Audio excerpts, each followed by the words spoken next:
CK3 Wards and Wardens is, at least for me, one of my most anticipated releases for CK3, perhaps even Paradox as a whole.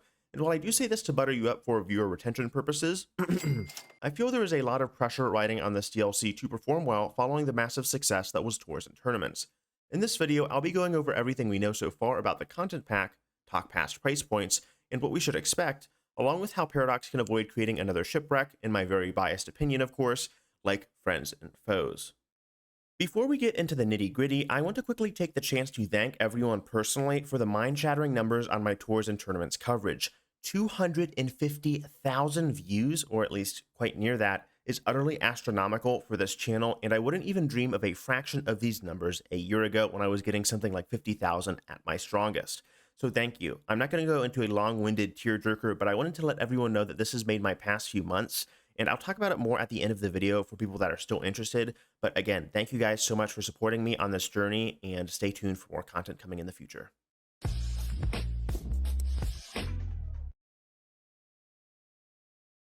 Back in January, Paradox threw the Crusader Kings community at large for a loop when it announced that a poll would be held in order to decide the next content pack. This was highly unusual because community polls in the first place were fairly rare, and a DLC vote where users could specifically pick and choose a DLC to their liking was nigh unheard of.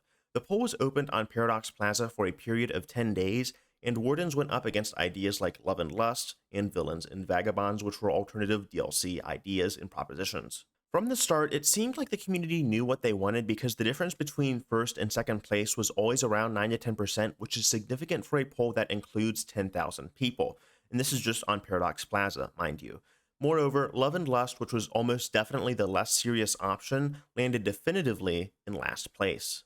Normally, I wouldn't bring something as seemingly inconsequential as this up in the first place, but I firmly believe that this is a sign of a larger problem.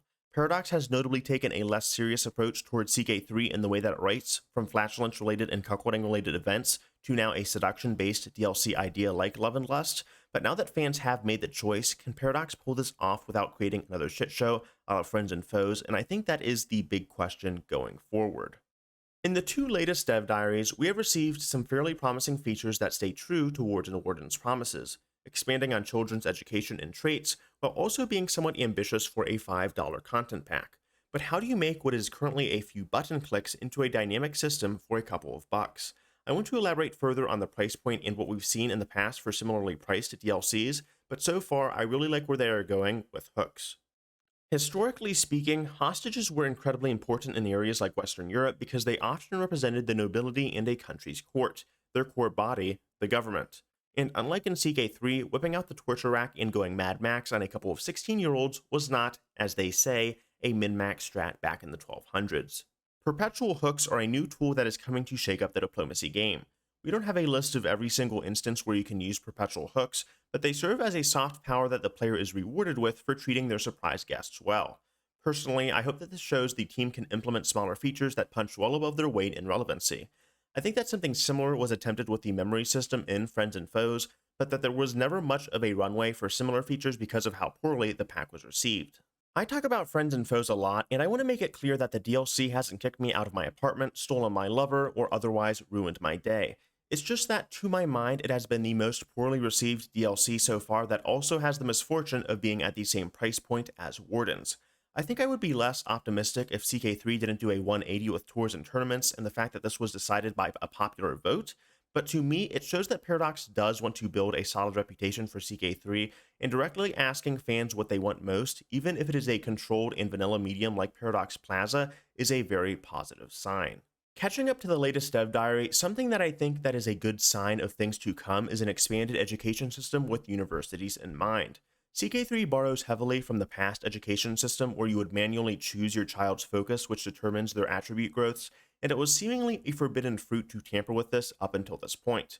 However, with Wards and Wardens, new mechanics give players a chance to upgrade their level of education well into adulthood. Universities are an exciting new mechanic that, for a medieval hookup simulator, reflect shockingly well back into our present era. Using the travel system introduced in tours and tournaments, players have the option every 20 years to travel to an education center for a semester with the chance of upgrading their education level. Just like real life, you can also simulate the real college experience by spending exorbitant amounts of money on textbooks, hire a tutor, or donate a building to increase your chances at succeeding in medieval Harvard. Or, if you're poor, simply study hard and desperately work those midnight oils like yours truly. Aside from new ways to ramp up your education, the biggest news that came out of this dev diary were the new 5th level perks. Typically, depending on education outcomes, characters receive an education level from 1 to 4 depending on how well they performed. With the new master tier educations, not only are they incredibly loaded stat-wise, but they require a significant amount of dedication.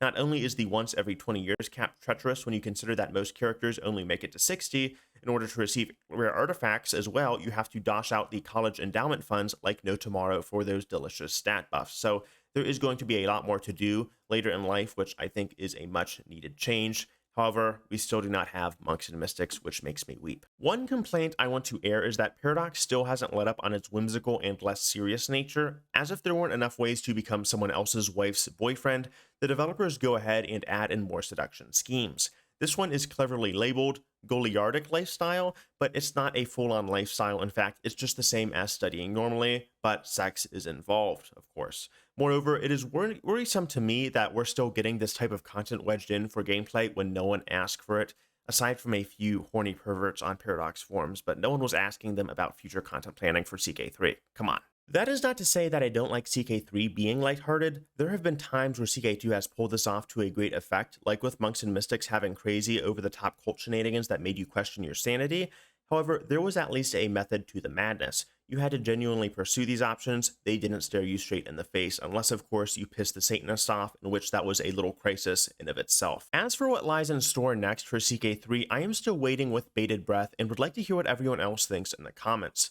For one, I think Wards would be well received if it pushed the envelope and did more than just adding events to develop the relationship aspect between guardians and their children, but I think we're seeing something like this with the perpetual hook system, and my greatest fear is that there is not enough development with a budget of $5, which is what I believe happened to Friends and Foes. One simple fix to this in my mind would be showing some kind of progress bar that displays how children are doing with education.